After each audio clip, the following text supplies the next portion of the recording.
Hey everyone, this is Jesse, and this is my brief training video to kind of recap this course in leadership and professional learning. So let's jump in here.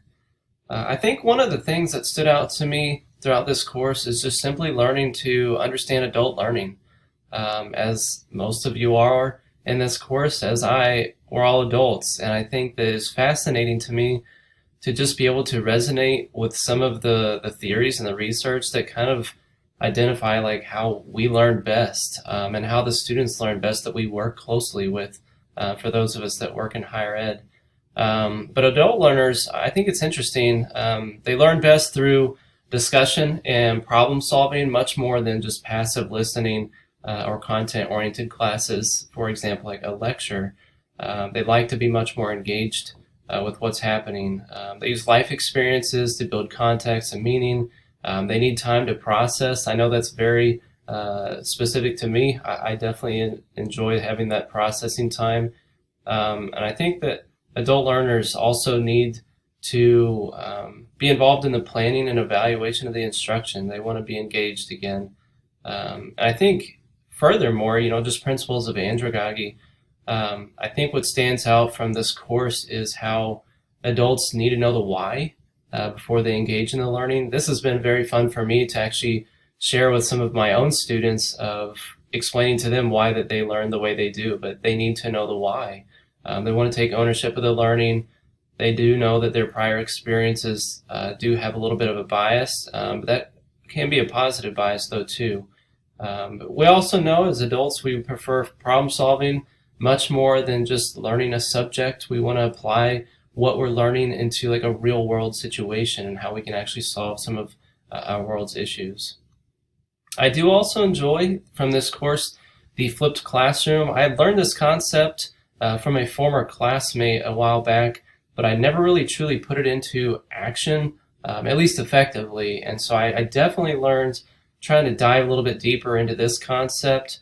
And I pulled like this infographic specifically. I think that this really resonates what the flipped classroom is in regards to just rather than just sharing a bunch of information, you memorize it, regurgitate it for a test. Like the flipped model is so good in that I'm going to provide some content with you, perhaps in an article, video, or a combination of the two.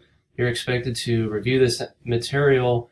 And then once you arrive in class, perhaps in a discussion board if it's online, that's when we can dive deep into discussion. And I really like that model, and I'm already trying to think in my position in university housing, how can I apply this concept with our student staff, perhaps at training, because it's not necessarily like a classroom setting, but I think it's very applicable as long as we can do it effective and regarding providing some training materials, providing videos, resources that our staff can review prior to arriving, and then just dive deep into an engaging discussion once everybody is together and we can actually apply what's being learned. Going back to the adult learning techniques of solving real world problems, we can totally do that, I think, with the training that we provide our resident assistants.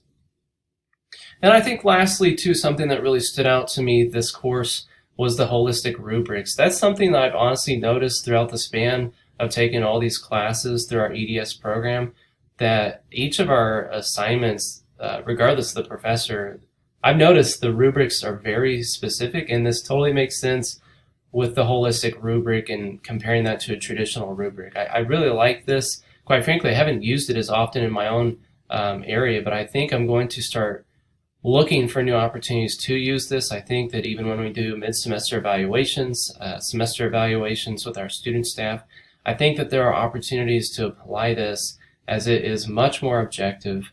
And I think even beyond evaluations, I think that even our programming model, I think that we could utilize a rubric in this nature because it is so objective. We can clearly define what we're looking for, what our expectations are, and I think that our staff would respond much better to the holistic rubrics compared to a traditional rubric. And so here are my resources in regards to what I've covered throughout this video, but thank you all, and I've enjoyed this course, and I look forward to watching your videos as well.